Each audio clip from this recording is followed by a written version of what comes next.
Us. Hello students, welcome in my class. Today we are solving question number 15 of exercise 9.1. A straight highway leads to the foot of a tower. Leads का मतलब उसकी तरफ बढ़ती है. Straight highway सीधी road है जो tower के foot की तरफ जा रही है. A man standing at the top of the tower observed a car, an angle of depression 30 degree, which is approaching the foot of the tower with uniform speed. 6 seconds later, the angle of depression of the car is found to be 60 degree. Find the time taken by the car to reach the foot of the tower from this point. Question में थोड़ा सा change है. आपको क्या करना है, पहले diagram तो आपका वही रहेगा जैसे आप पहले बनाते रहे हो, सिंपल है. लेकिन यहाँ टाइम का कॉन्सेप्ट आया. टाइम जो कि लास्ट क्वेश्चन में हमारे किसी में भी नहीं आया. पहले डायग्राम बनाते हैं. Straight highway leads to the foot of the tower. देखो पहले हम टॉवर शो करेंगे. यहाँ पर ये tower, straight highway leads to the foot of the tower. ये रोड है जो टॉवर के फुट की तरफ बढ़ रही है. A man standing at the top of the tower. Man क्या है, टॉवर के टॉप पर खड़ा है, कार को ऑब्जर्व कर रहा है और उसका डिप्रेशन एंगल 30 डिग्री का है. डिप्रेशन एंगल आपको पहले ही मैंने बताया कब बनता है, जब हम किसी ऊंचे प्लेस पर खड़े हैं और किसी चीज को देख रहे हैं नीचे है वो. एलिवेशन एंगल में इसका रिवर्स केस होता है, हम नीचे होते हैं, जिस पॉइंट को देखा जा रहा है वो ऊपर होता है. डिप्रेशन एंगल में हम ऊपर हैं और जिस चीज को ऑब्जर्व किया जा रहा है वो नीचे है. कार का एंगल कितने डिग्री का है, रोड पर कार है 30 डिग्री का है. 30 डिग्री का एंगल है. बेस लाइन प्रिपेयर कर देते हैं और इसके बाद इसमें क्या बोला गया है, ये 30 डिग्री का एंगल होगा. Which is approaching of the foot of the tower with a uniform speed. Uniform speed होते हैं फिक्स स्पीड, मतलब स्टार्टिंग में जितनी उसकी स्पीड रही है वही कार की स्पीड रही है, ना कम की गई है ना ज्यादा की गई है. 6 second later the angle of depression of the car is found to be 60 degree. Find the time taken by the car to reach the foot of the tower. 6 second later. 6 second later मान लो 6 second तक वो car चली, मान लो यहां पहुंची. उसके बाद दोबारा से चेक किया गया और इस पॉइंट पे आने के बाद उस कार का एंगल कितने डिग्री का हो गया, 60 डिग्री का हो गया. और हमें निकालना क्या है कि यहां से लेकर यहां तक आने में तो उसको 6 सेकेंड लगे हैं और हमें फाइंड क्या करना है कि इस पॉइंट से 60 डिग्री वाले एंगल से टॉवर के फुट तक आने में कार को कितना टाइम लगेगा. Find the time taken by the car to reach the foot of the tower from this point. This point का मतलब जिस पॉइंट पर 60 डिग्री का एंगल बना है, 6 सेकेंड के बाद जो पॉइंट है वो पॉइंट आपने लेना. इन अब ट्रायंगल का नेम दो ABCD. देखो इससे पहले किसी भी क्वेश्चन में टाइम का कॉन्सेप्ट नहीं आया, तो यहाँ हम क्वेश्चन तो उसी वे से करेंगे. पहले 60 वाली ट्रायंगल में आएंगे, 30 वाली ट्रायंगल में आएंगे.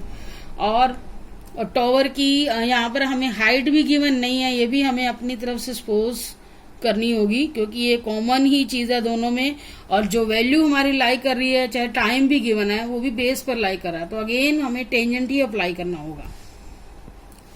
परपेंडिकुलर हमारा कॉमन है और जो वैल्यू हमें फाइंड आउट करनी है वो बेस के ऊपर लाई करनी है. परपेंडिकुलर और बेस का कॉम्बिनेशन आ रहा है तो टेंजेंट रेशियो ही अप्लाई होगी. सबसे पहले इन राइट ट्रायंगल में आते हैं. इन राइट ट्रायंगल ABC और एक पॉइंट आपको लिखना होगा, हाइट ऑफ टॉवर हमने सपोज की है. लेट हाइट ऑफ, क्योंकि गिवन नहीं है, H metre. Tangent 60 degree, perpendicular by में बेस.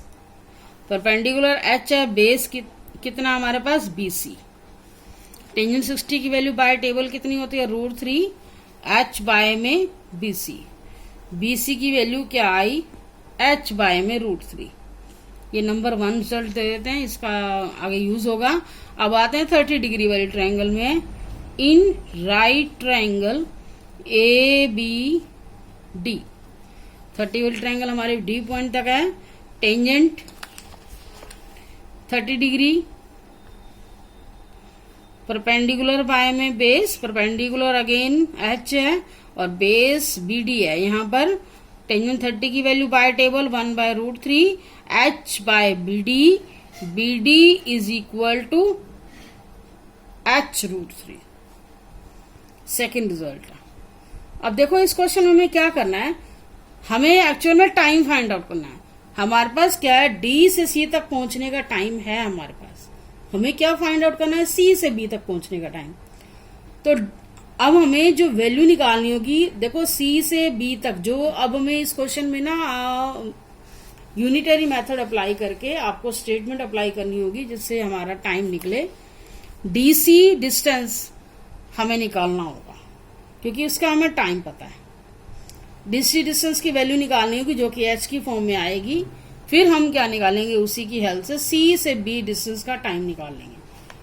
अब DC डिस्टेंस कैसे आएगा, BD में से अगर आप BC माइनस करो, क्योंकि ये डिस्टेंस नहीं है ये टाइम है, तो इस टाइम की हेल्प से डिस्टेंस की वैल्यू आपको निकालनी होगी। DC डिस्टेंस हमारे पास कितना है, BD माइनस BC। BD कितना है, h√3 माइनस BC कितना है, h/√3। कितना आएगा, √3 LCM। √3 को √3 से मल्टीप्लाई करोगे h, 3h आ जाएगा, 3h माइनस h, 2h/√3। अब हमें डिस्टेंस DC की वैल्यू मिल चुकी है in the form of h। अब हम स्टेटमेंट अप्लाई करेंगे। DC distance covered in 6 second में।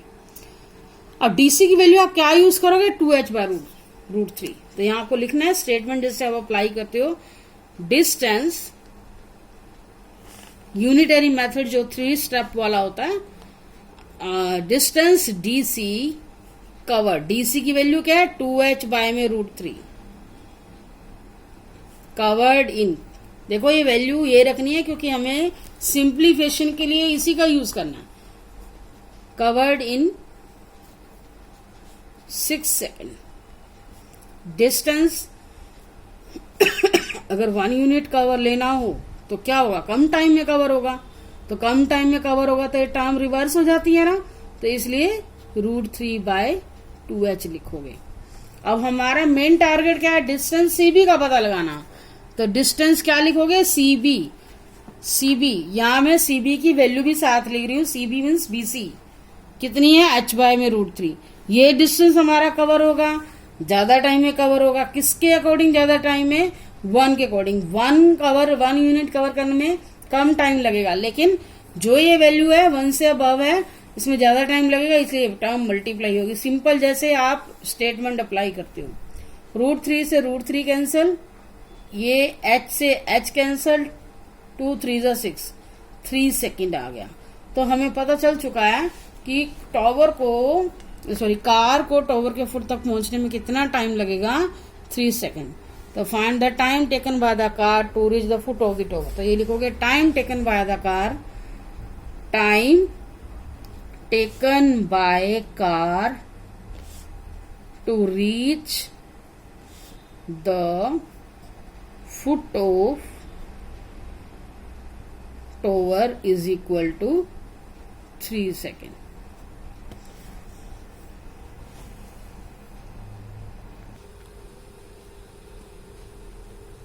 Question number 16. The angle of elevation of the top of a tower from the 2 points at a distance of 4 meter and 9 meter from the base of the tower in the same straight line with it are complementary. Prove that the height of the tower is 6 meter. देखो यहाँ हमें answer prove करना है, tower की height को prove करना है। Answer given है, इसकी हाइट, टॉवर की हाइट ही निकालनी है, उसका आंसर 6 मीटर आना चाहिए। सबसे पहले तो डायग्राम देखो क्या कहना चाह रहा है। Angle of elevation of the top of a tower from the 2 point at a distance of 4 metre and 9 metre from the base of the tower. देखो टॉवर के टॉप के लिए ग्राउंड पर 2 पॉइंट से एंगल ऑफ एलिवेशन बनाया गया, और एक पॉइंट हमारा ग्राउंड से 4 मीटर के डिस्टेंस पर है, ग्राउंड से 4 मीटर के डिस्टेंस पर है, और सेकंड पॉइंट ग्राउंड से 9 मीटर के डिस्टेंस पर है।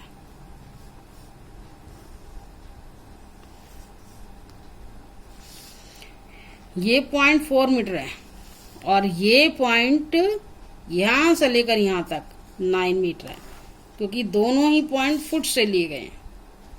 ये डिस्टेंस हमारा 9 मीटर रहेगा। दोनों पॉइंट से एंगल ऑफ एलिवेशन मेजर किए गए हैं और दोनों की वैल्यू क्या है?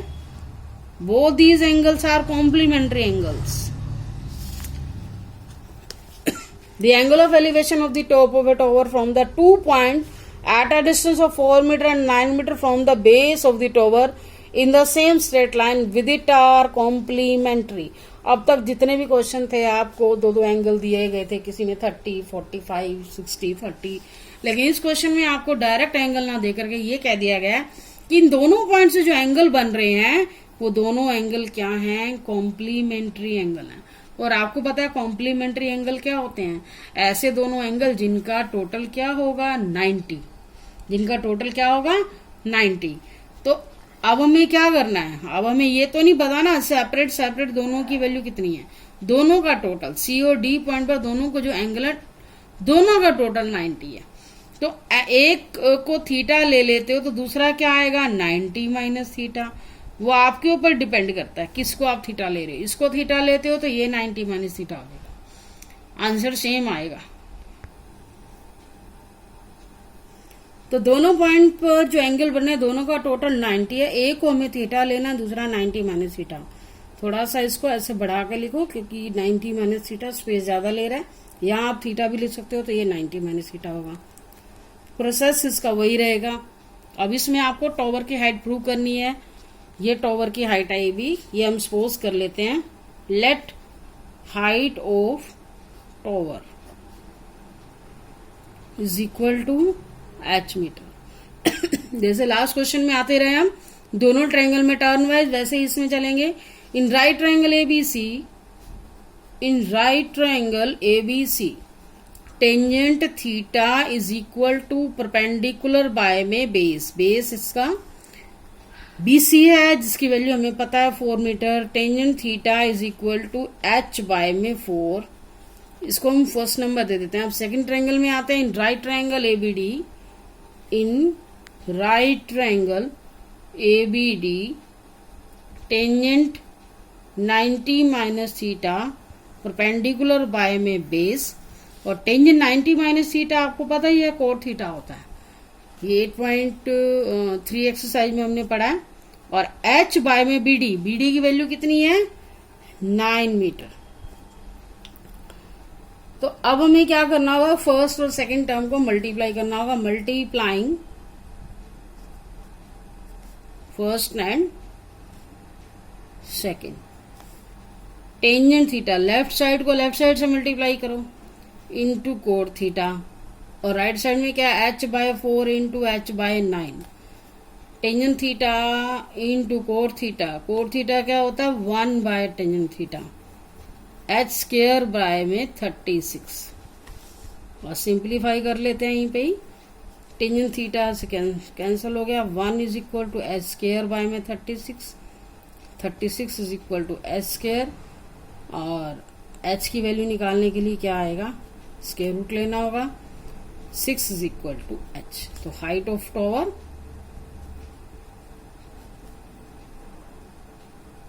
Is equal to 6 metre. यही प्रूव करना था हमें। तो एक्सरसाइज कंप्लीट हो चुकी है। Thank you for watching video.